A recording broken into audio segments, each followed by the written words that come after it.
Vamos a regresar. Tenemos que terminar esta segunda sesión y tenemos que acortar nuestro descanso porque estamos empezando un poco tarde. Muy bien. En el otro lado de su folleto hay otro esquema y quiero que observen el tiempo de la línea de los profetas y de los reyes. Hemos puesto todos los profetas en esa historia que ya hemos visto.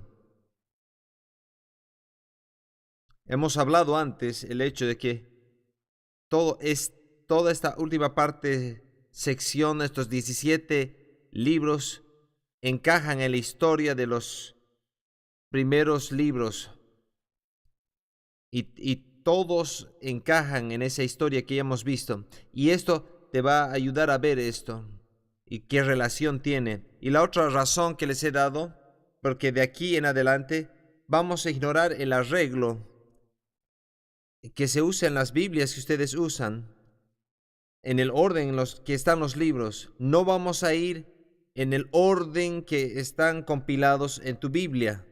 Vamos a ir en el orden cronológico. Entonces, hay algún desacuerdo en el orden que estos van. Y eso vamos a ir viendo mientras veamos cada uno de estos libros. Hay algunos autores tienen algunas otras opiniones, pero nuestro interés aquí es que tú te acostumbres a la secuencia de estos profetas y quiero que veas que los profetas se agrupan. No hay una línea continua de profetas. Conocemos la historia de Elías y Eliseo, que lo siguió a Elías. Él recibió el manto y recibió la doble porción, la doble bendición. Y ahí se ve que un profeta seguía al otro y todos reconocían que Eliseo tenía la unción de Elías. Entonces, esto no es verdad y no sucede así. No hay una sucesión de profetas en el resto de los profetas. O que les dicen, usted va a ser el siguiente profeta. Habían algunas brechas. No hay una línea continua. Esta línea de tiempo y vemos la vida, cuánto duraba la vida de cada uno de los profetas. Entonces vemos quiénes son contemporáneos con quiénes y esto sucede en grupos más que una línea sucesiva. Algunos profetizaron en cierto tiempo, luego hay una brecha y hay otros que siguen. Habían profetas que simplemente hablaban, profetas orales que hablaban a su pueblo, pero estos profetas que escribían tienen ciertas brechas. Entonces, les he dado esta línea de tiempo para que ustedes vean y yo creo que ustedes reconocen cómo está establecida esta línea de tiempo. Hay 2 filas ahí, antes de Cristo, y todo es este tiempo. Y si tú tienes algún problema, alguna pregunta, yo voy a estar muy contento en ayudarte más adelante. Continuemos entonces con el que está listado aquí, es Joel, el profeta Joel. Ahí ves en esta lista que el año es el 805 antes de Cristo. Y ponemos a Joel en primer lugar, aunque tenemos que admitir que una de sus fechas es la más incierta. Algunos escritores y algunos eruditos creen que era uno de los más primeros, pero no hay nada en el libro de Joel que nos diga cuándo exactamente él escribió. Y la mayoría de los profetas del Antiguo Testamento dice, yo profeticé durante la vida del rey fulano de tal, o tienen una profecía dirigida a cierto rey. Hay varias maneras que se usan para poner la fecha, pero aquí Joel no nos da pautas para ver exactamente cuándo él la escribió. Algunos dicen desde 835 hasta el año 400 antes de Cristo. Entonces, determinar la fecha es difícil. y no vamos a ser dogmáticos de cualquier manera sobre Joel, pero yo lo voy a poner al principio porque parece que era uno de los primeros. Vayamos a Joel capítulo 1, verso 1. Palabra de Jehová que vino a Joel, hijo de Petuel. Aquí es cómo sabemos acerca de Joel personalmente. Sabemos cuál es el nombre de su padre. Sabemos que su nombre es Joel. Has reconocido que el nombre, él tiene al final de su nombre. Su nombre literalmente quiere decir Jehová es Dios. Joel. Entonces, Jehová es Dios. No sabemos nada más acerca de él. Hay 13 otros Joeles listados en la Escritura, y no es el único, y no es el mismo que han sido listados en las Escrituras. Entonces, para que tú entiendas, hay varios Joeles listados en la Escritura, y él no es ninguno de ellos. Entonces, lo hacemos encajar en esa situación. El mensaje y el tema del libro de Joel está basado en algo que él se basa para narrar su historia. Él habla acerca de una reciente sequía y una plaga de langostas que azotó el reino del sur, y usa esa sequía y esta plaga como una lección objetiva para advertirles que Israel iba a ser invadido. Y también el día de Jehová, el día de Yahvé, el día del Señor, es la frase clave. Veamos el verso 2. Oíd esto, ancianos, y escuchad todos los moradores de la tierra. ¿Ha acontecido esto en vuestros días o en los días de vuestros padres? De esto contaréis a vuestros hijos, y vuestros hijos a sus hijos, y sus hijos a la otra generación. De lo que quedó de la oruga comió el saltón, y de lo que quedó el saltón comió el revoltón, y la langosta comió lo que del revoltón había quedado. Aquí él dice, hemos sido invadidos. Él ha descrito esta plaga terrible que ha venido y esta sequía en cuestión de horas, aparentemente, ha venido a lo largo de la tierra. Cada pedazo de vegetación fue deshecho.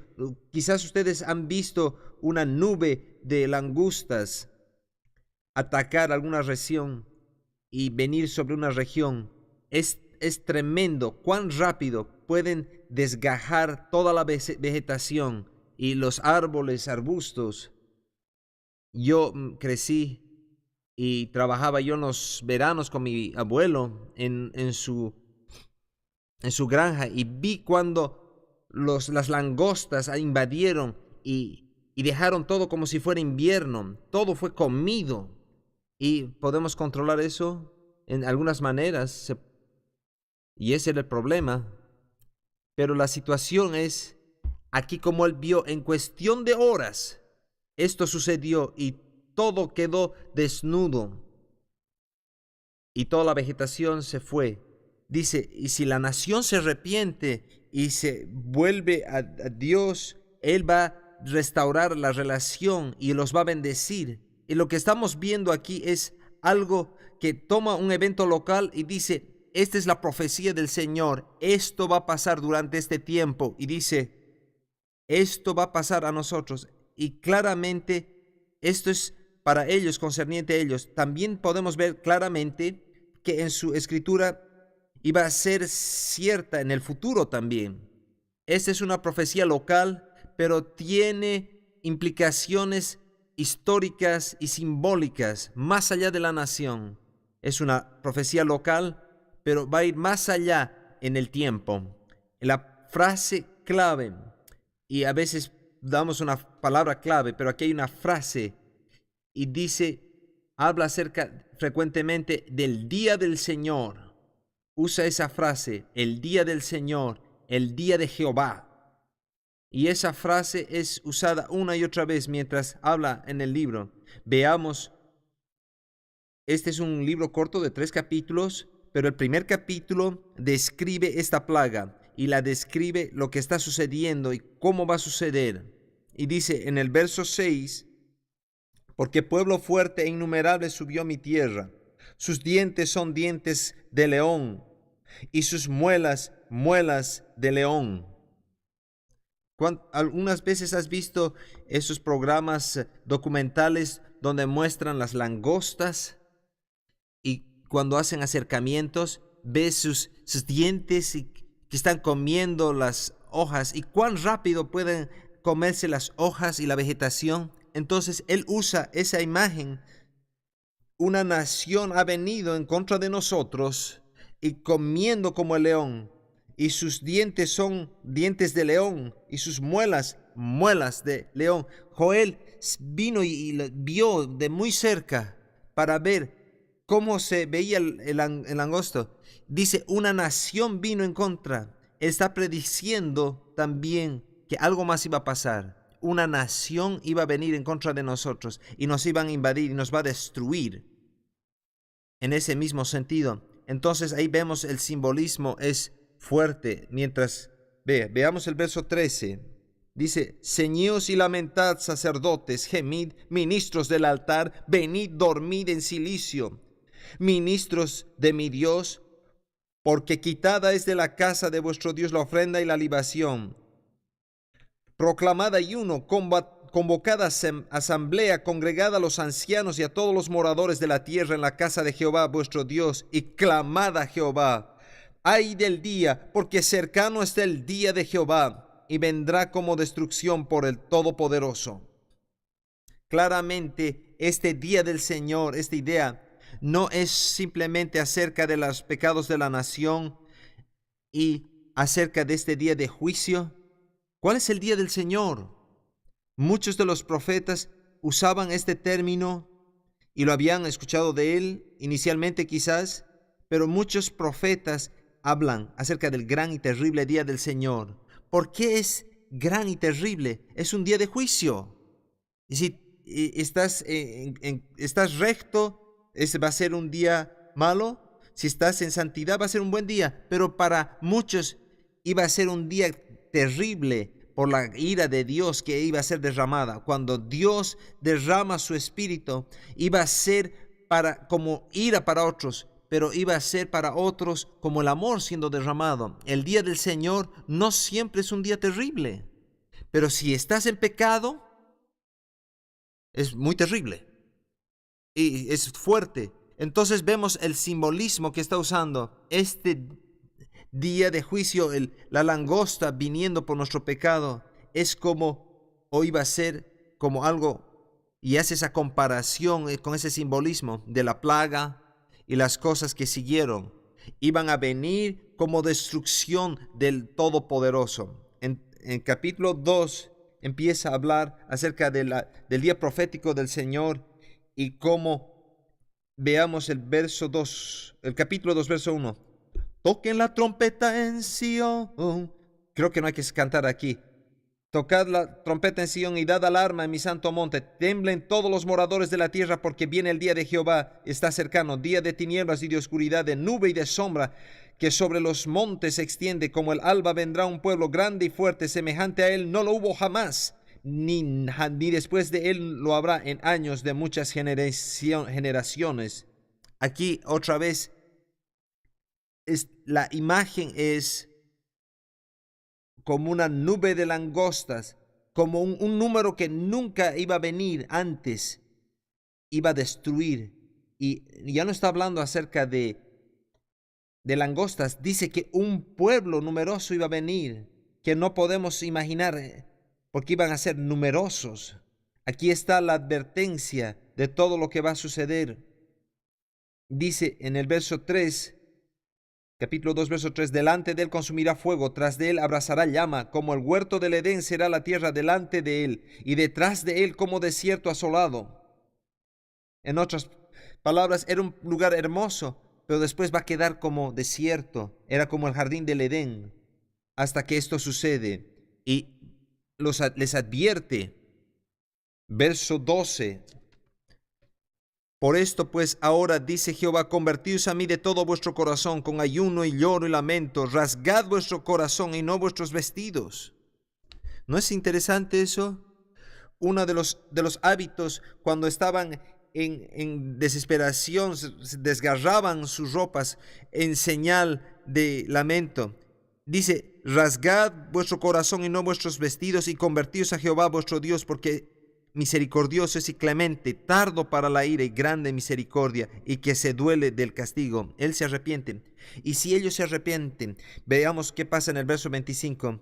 Y yo os restituiré los años que comió la oruga, el saltón, el revoltón y la langosta, mi gran ejército que envié contra vosotros. Comeréis hasta saciaros y alabaréis el nombre de Jehová vuestro Dios, el cual hizo maravillas con vosotros. Es algo asombroso. Dice que yo voy a restaurar todas las cosas, yo voy a restaurarles los años que perdieron en estas plagas. Ahora,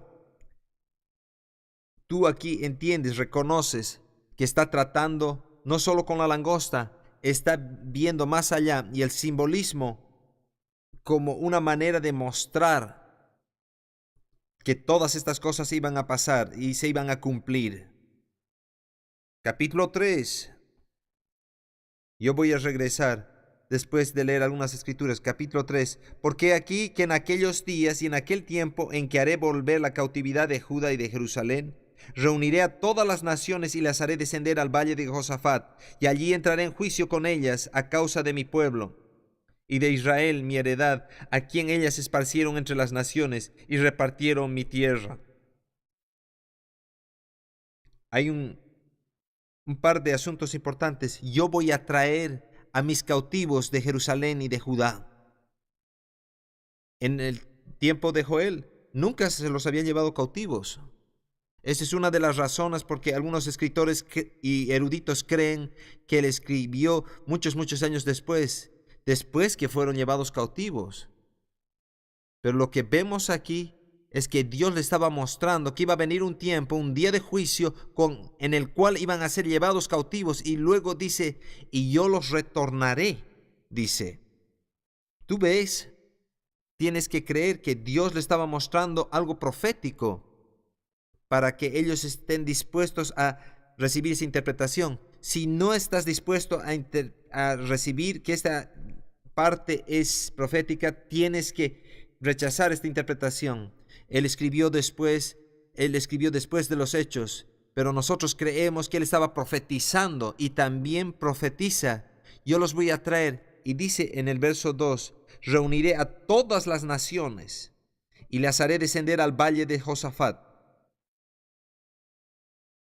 Ese valle corresponde a muchas otras escrituras, porque el valle de Josafat es también conocido más tarde, el valle de Megiddo, que también es llamado Armagedón, cuando todas las naciones vengan a Megiddo a pelear una batalla al final del tiempo, y Jesús va a pelear en esa batalla después de la tribulación. Entonces estamos viendo aquí Joel profetizando siglos antes que todas estas cosas sucedan en sus vidas, y él está diciendo que Dios va a traer un juicio sobre todas las naciones, y dice, yo reuniré a todas las naciones.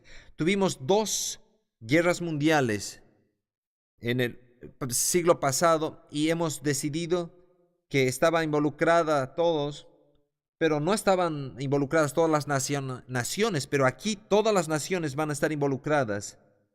Y va a haber un solo rey victorioso. Aleluya. Esa es la historia. Y Joel empieza a ver todavía esto y lo profetiza, lo que Dios va a traer ese juicio sobre todas las naciones. Veamos el verso 9. Proclamad esto entre las naciones, proclamad guerra, despertad a los valientes, acérquense, vengan todos los hombres de guerra. Forjad espadas de vuestros asadones, lanzas de vuestros hoces. Diga el débil, fuerte soy. Juntaos y venid naciones todas de alrededor, y congregaos. Haz venir allí, oh Jehová, a tus fuertes. Y a lo largo de aquí está describiendo tome sus instrumentos de agricultura y conviértalos en espadas, en instrumentos de guerra. Veamos el verso 14. Muchos de los pueblos en el valle de la decisión, porque cercano está el día de Jehová, en el día de la decisión. ¿Cuál es ese valle? Y creo que sigue hablando del valle de Josafat o el valle de Megiddo. El valle del Señor está cerca. Verso 16 dice: y Jehová rugirá desde Sión y dará su voz desde Jerusalén, y temblarán los cielos y la tierra, pero Jehová será la esperanza de su pueblo y la fortaleza de los hijos de Israel. Entonces hay una promesa de bendición de lo que Dios va a hacer en esto. Ahora quiero que retrocedamos un poco. Hemos visto un cumplimiento de estas profecías en su tiempo, pero en el Pentecostés Pedro viene después de que Jesús fue crucificado, sepultado y resucitó y subió a los cielos, y les dice que esperen en Jerusalén. Va a venir una señal del cielo, esperen en Jerusalén. Y en Hechos capítulo 2 dice que todos estaban de común acuerdo y el Espíritu Santo fue derramado y empezaron a hablar en otras lenguas. Y las personas corrían y decían: ¿de dónde están hablando? ¿Por qué están hablando estos distintos idiomas? ¿Qué está pasando aquí? ¿Quién les ha enseñado esto? Y Pedro se levanta ese día y empieza a predicar el mensaje, y predica acerca de Joel capítulo 2. Veamos. Veamos dónde está esta escritura. Joel capítulo 2, verso 28.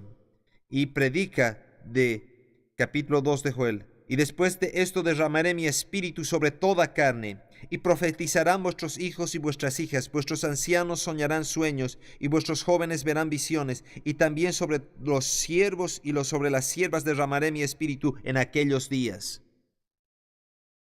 Pedro se levantó y dijo: esta escritura se está cumpliendo hoy día, está derramando su espíritu sobre toda carne.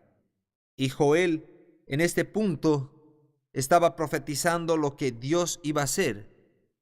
Más adelante, Pedro dice: aquí está, ahora se cumple. Entonces lo que empiezas a ver a través de esto es que muchas de estas profecías se cumplen hasta cierto punto en su día. Esta era una profecía local que Joel estaba hablando. La plaga, la sequía y todas las cosas que pasaron. Y también más allá se iba a extender a otro tiempo. Y eso ya se cumple en otro tiempo y en otros tiempos, y va a continuar cumpliéndose. Esta es una completa restauración. Ahora, ¿esto ya ha terminado? No, podemos ver aquí descripción del milenio y de otros aspectos que van a cumplirse. No se ha cumplido todo esto. Entonces Joel y su profecía está activa en nuestras vidas. ¿Cuántos de ustedes han recibido el Espíritu Santo derramándose sobre su carne? Ustedes son siervos y siervas haciendo lo que Dios les dice que hagan. Tenemos que estar involucrados en las cosas que Dios nos está llamando a hacer.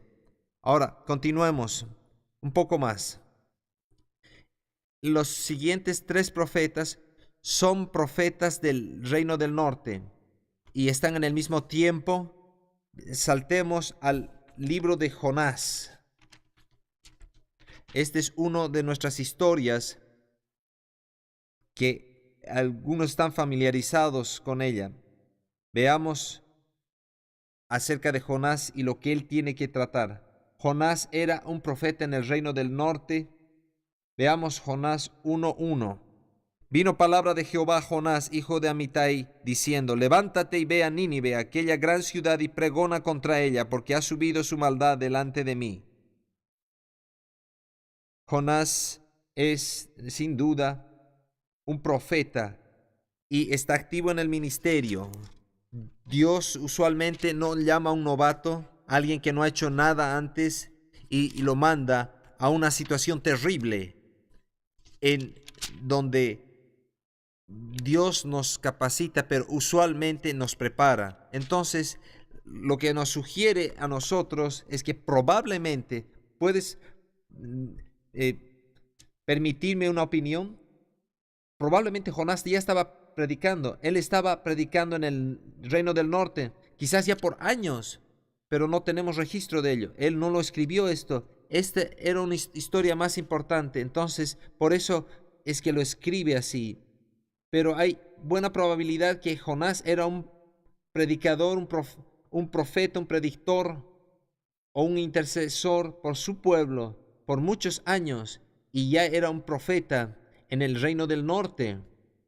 Esa era su tierra natal, Israel, que es el reino del norte, pero este libro nos cuenta una historia de todas las historias que están ahí. Veamos y a Segunda de Reyes, mantén tu dedo ahí, Segunda de Reyes capítulo 14. Segunda de Reyes capítulo 14, verso 25. Segunda de Reyes 14, 25. Está tratando aquí con el rey que estaba reinando. Él restauró los límites de Israel desde la entrada de Hamat hasta el mar del Arabá, conforme a la palabra de Jehová Dios de Israel, la cual él había hablado por su siervo Jonás, hijo de Amitai, profeta que fue de Gad-Hefer. Entonces, aquí en Reyes tenemos un rey en este reino del norte que había escuchado la palabra del Señor hablada de acuerdo a la palabra del Señor Dios de Israel, la cual él había hablado por su siervo Jonás. Y quizás eso nos da más credibilidad de lo que ya hemos dicho, pero parece que Jonás ya era un profeta haciendo su trabajo, y Dios le habló y le dijo: levántate, anda a Nínive, anda a un lugar a profetizar. Él ya estaba profetizando en su propia tierra, y Dios le dice que vaya a otro lugar. Ahora, la descripción de dónde vivió lo pone en Galilea, al norte de Israel. Esto corresponde con otras escrituras y testimonio de Jesús acerca de esto, de esta situación. Jonás, el nombre de Jonás significa paloma, esta ave que vuela. Su nombre es paloma. Es el único profeta. Esta es la distinción para Jonás. Él es el único profeta hebreo que fue mandado alguna vez a una nación extranjera a predicar. Es el misionero del Antiguo Testamento que tenemos. Es una gran tarea. Dios ha debido confiar en él. Lo envía a un país extranjero. Es el único profeta hebreo que vemos que tiene esta misión. Otra característica que te voy a dar acerca de Jonás es que obviamente es un hombre de coraje, porque cuando él se enfrenta al problema ahí en el océano, ahí en el mar, y la tormenta se levanta, dice: ¿qué ha pasado? Se trata de mí, lánceme de a bordo. Y eso requiere coraje, porque él sabía que él era el problema, y dice: lánceme. Y les dice: yo soy el problema, láncenme al mar. Es algo de coraje. Él también es un gran predicador, porque tú conoces la historia, yo no voy a revisarla ni contártela. Cuando llega a Nínive, él predica, ¿y qué pasa? Toda la ciudad se arrepiente, cientos de personas se arrepienten. Es un profeta ungido y poderoso. Entonces, Dios no llamó a alguien de cualquier lugar, y tú puedes decir: ¿cómo me va a usar a mí? Él te va a poner en el lugar correcto y te va a alistar, y uno de ustedes te va a mandar a Nínive, o quiero decir a cualquier lugar, y va a estar listo para que lo haga. Ahora, quizás no sepas, pero Jonás fue preparado. Él estaba en la situación correcta. Entonces lo conectamos con estas distintas situaciones y los aspectos que están ahí. Y Jonás, ahí lo vemos en la línea de tiempo,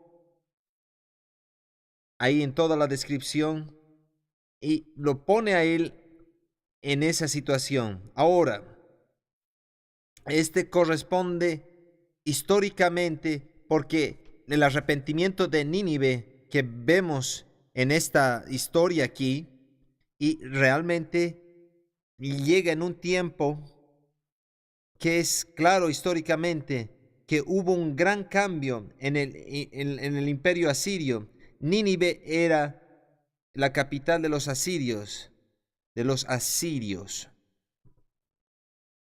Y, y las plagas que sucedieron en ese tiempo, había una situación ahí de trasfondo. Y Nínive era la ciudad más grande de los asirios, del imperio asirio en este tiempo en la historia.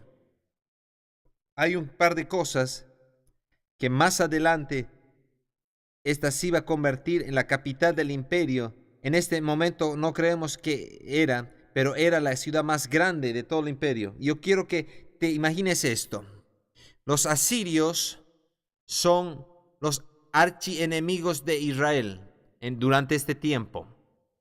Los asirios eran aquellos que querían conquistar a todos los que estaban alrededor, querían dominar el mundo. Entonces Dios dice a un profeta pequeño en esta pequeña nación de Israel y le dice: anda y predica a Nínive, la capital de tus enemigos. Señor, ¿por qué quieres que haga eso? Ir allá y predicar a esos paganos. Después de todo, yo tengo un buen trabajo predicando a nuestro pueblo. ¿Por qué me vas a mandar allá a predicar a Nínive? Y después de todo, no queremos que se salven. Queremos que sean borrados del mapa. No queremos que vivan, queremos que mueran. Entonces, ¿por qué Jonás, ves por qué no quería ir a Nínive? Él no quiere ir allá y predicar a aquellas personas. Él quiere verlos quemar. Él quiere ver que la ira de Dios se derrame. Él no le importa si se salvan o no. Entonces, eso lo pone en una situación difícil. Y más adelante, nosotros sabemos que más adelante en la historia, después de otro periodo de tiempo, y ellos se convierten otra vez violentos, aunque se arrepintieron en este tiempo de la historia, y luego los conquistan a Israel. Conquistan el reino del norte y los llevan cautivos. Y tenemos mucha historia conectada, pero los asirios y Jonás le dice: Señor, ¿quieres que realmente vaya allá?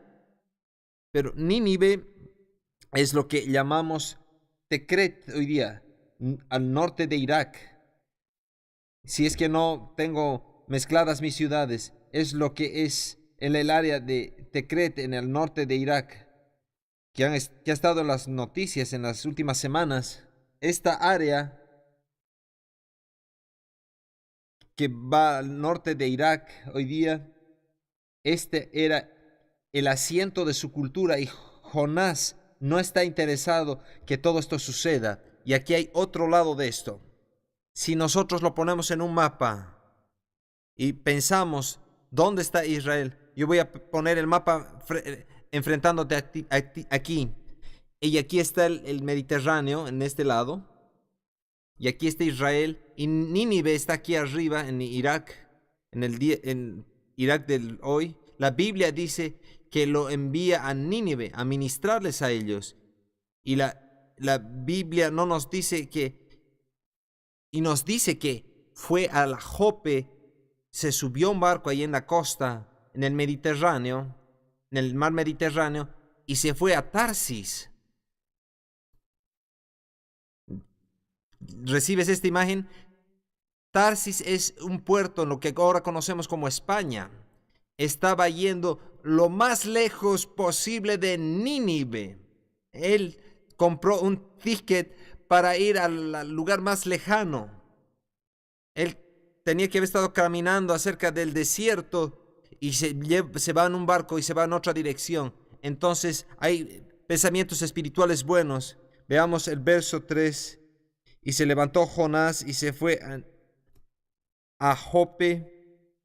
Está bajando espiritualmente y se fue ahí, y eventualmente se fue al agua y se hundió más todavía en la barriga del gran pez. Hay un mensaje verdadero que puedes predicar aquí. Estaba escapando de Dios y se fue cuesta abajo y vas más abajo, más abajo. El mensaje aquí es claramente que Dios está preocupado acerca del mundo. Dios está interesado y está preocupado acerca de todo el mundo. Él quiere que todos vengan a Él. Pero el entendimiento hebreo, la mentalidad hebreo que tenía Jonás, Señor, sálvanos a nosotros, no te preocupes del resto. Y nosotros también nos podemos volver de esa manera. Pero Jesús vino a probar que Dios quiere más allá que su pueblo. Él quiere que todos vengamos a la salvación. Él quiere que todo el mundo venga. Y Jonás muestra que la salvación es del Señor y que Dios quiere alcanzar a todas estas naciones, y demuestra también que Dios puede controlar todas las cosas.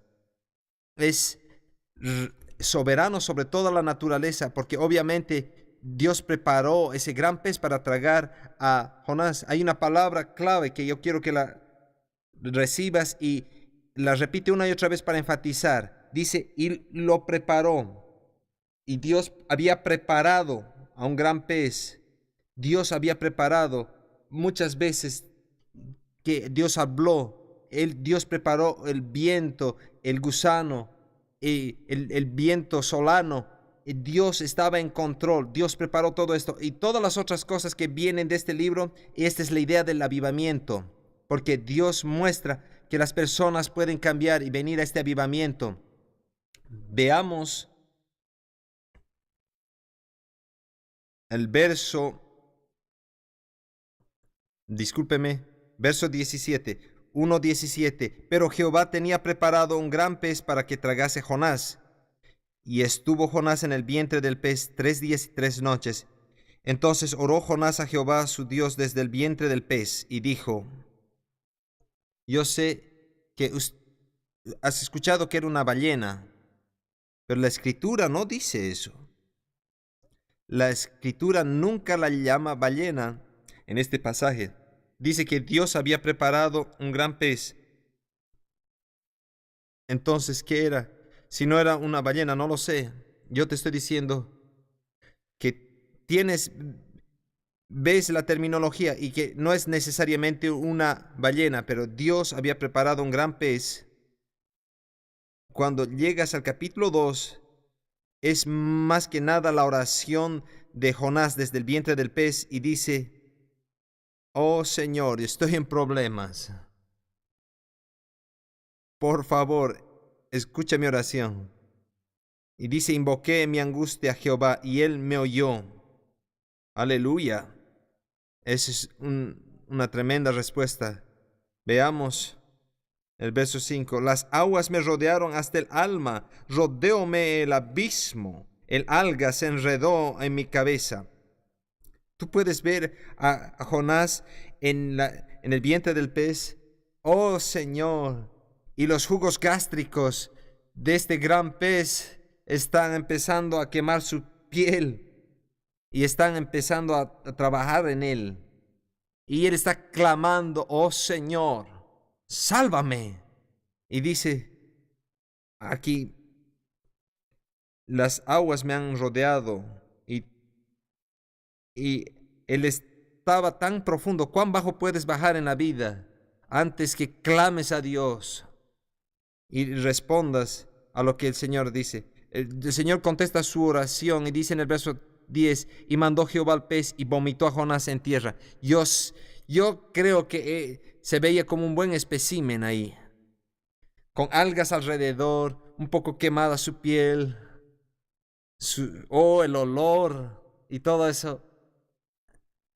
Pero Dios envía ese pez y lo vomita en tierra firme. Ahora, volvamos al mapa que te dibujé. Lo vomita aquí. ¿Qué tiene que hacer ahora? Tiene que todavía caminar cientos de kilómetros para llegar a Nínive. Sí. Si el gran pez lo hubiera depositado en el lugar más cercano, tiene que caminar muchos kilómetros, cientos de kilómetros. Yo pienso que tenía tiempo para pensar. Él predicó muchos mensajes en el camino, en su mente. Y aquí es Dios, nos da tiempo para pensar en todas estas cosas. Y Dios le dio la oportunidad. La palabra de Dios, de Jehová, vino por segunda vez. Capítulo 3, verso 1. Levántate y ve a Nínive, aquella gran ciudad, y proclama en ella el mensaje que yo te diré. Aquí reconoce lo que está diciendo. Dios le dice la segunda vez, esta vez, verso 3, y se levantó Jonás y fue a Nínive conforme a la palabra de Jehová. Y Nínive era ciudad grande en extremo, de 3 días de camino. Nínive es una ciudad enorme y toma 3 días caminar la ciudad de Nínive. Entonces, una ciudad grande. Es una ciudad de 3 días de camino. Toma 3 días de caminos para caminar toda la ciudad. Ahora, ese es un lugar grande, hay muchas personas que ministrar, hay muchas cosas que decir, y él clama a esta ciudad en el capítulo 4. Saltemos al capítulo 4, verso 11, dice, y yo no tendré piedad de Nínive, aquella gran ciudad donde hay más de 120,000 personas que no saben discernir entre su mano derecha y su mano izquierda, y muchos animales. Hay 120 bebés, niños pequeños niños que no saben distinguir la derecha de la izquierda. Hay 120,000 que son bebés. ¿No crees que yo tengo cuidado de una ciudad así? Entonces es el mensaje que era para Jonás. Entonces Jonás va y predica, y cuando predica a la nación, ellos se arrepienten. Él entra en la ciudad y predica, y ellos proclaman ayuno. Y el verso 5 dice, y los hombres de Nínive creyeron a Dios y proclamaron ayuno y se vistieron de cilicio desde el mayor hasta el menor de ellos. Porque él había predicado, ellos se arrepientan. Entonces, lo que Jonás había predicado, arrepiéntanse porque si no Dios los va a destruir. Y ellos se arrepintieron. Ahora, ¿qué pasa? Jonás predijo que iba a destruirlos y Dios no lo va a hacer. Entonces, aquí vemos eso en el capítulo 4. Y Jonás se apesadumbró en extremo y se enojó. ¿Por qué estaba enojado Jonás?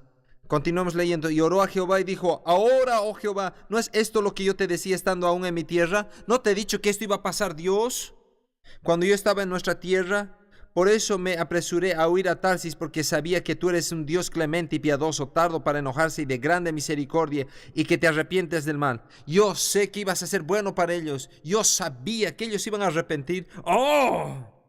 Yo no quería venir porque yo quería verlos ser freídos. ¿No es asombroso cómo a veces nos comportamos?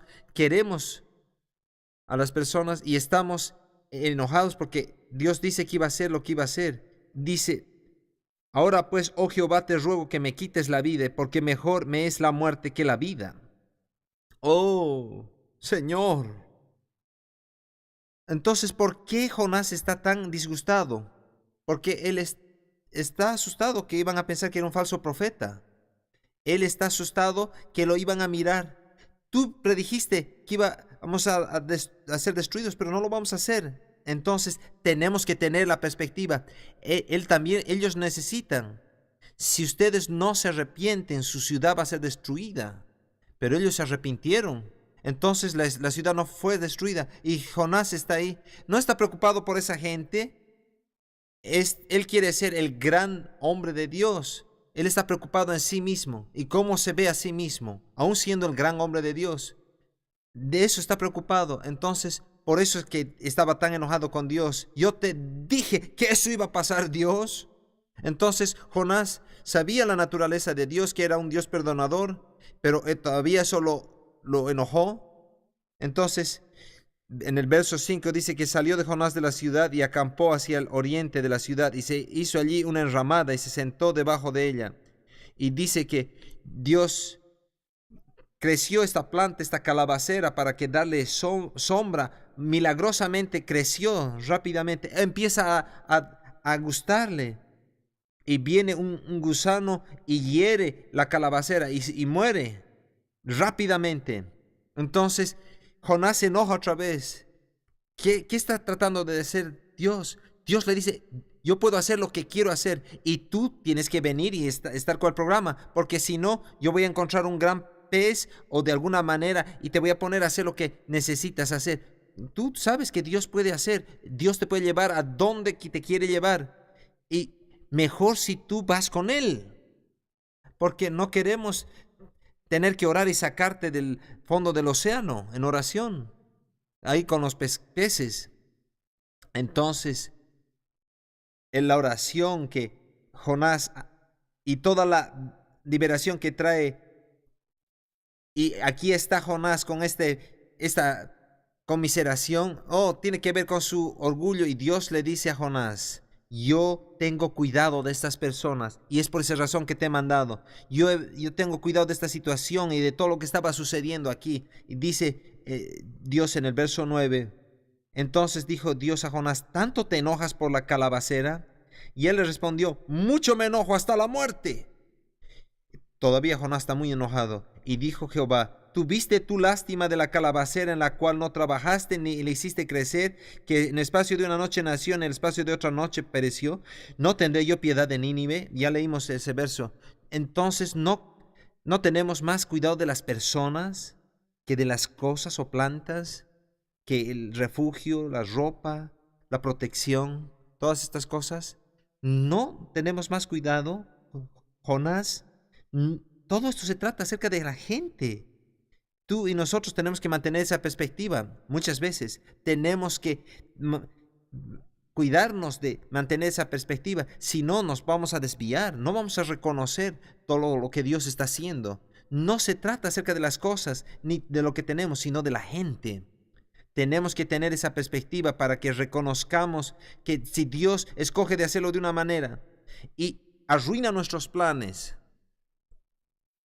todavía se trata acerca de personas. Dios está mirando un gran cuadro más que nosotros y Él está preocupado de todo el mundo. Un amigo mío bueno ha pastoreado y ha sido muy exitoso en su iglesia, y su iglesia prosperó y creció y lo hizo de maravilla. Pero él no estaba conforme, y él me dijo: yo sé aquí que tengo algo dentro. Yo quiero hacer más de lo que estoy haciendo ahora. Y yo le decía: tú estás haciendo bien, tu iglesia está testificando, ministrando, están tocando muchas vidas, con una iglesia con cientos de personas ahí.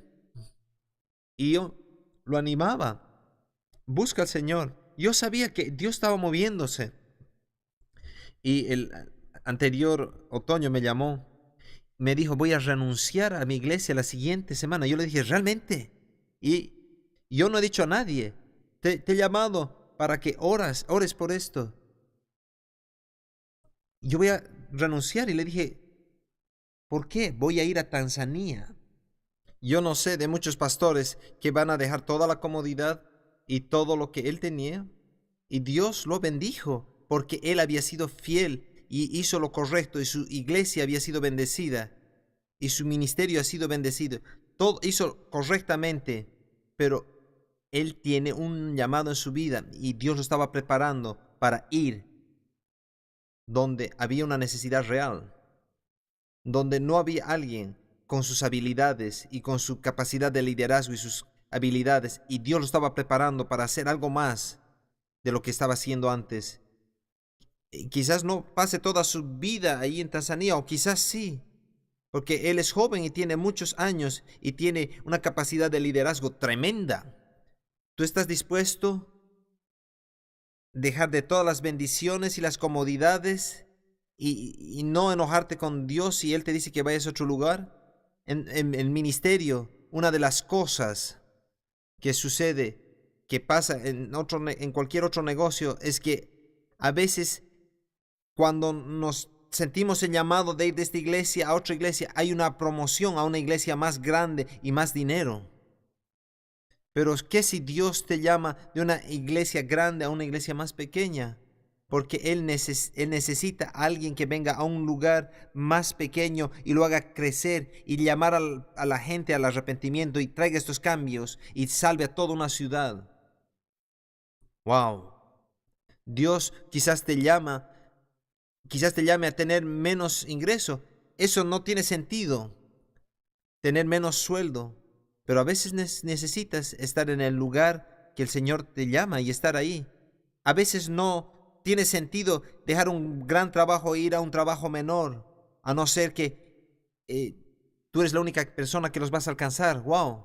Señor, yo quiero ir a uno de esos lugares más turísticos como Tarsis, al sur de Mediterráneo. Yo quiero ir al Tarsis. Y Dios te dice, no, yo quiero que vayas a Nínive.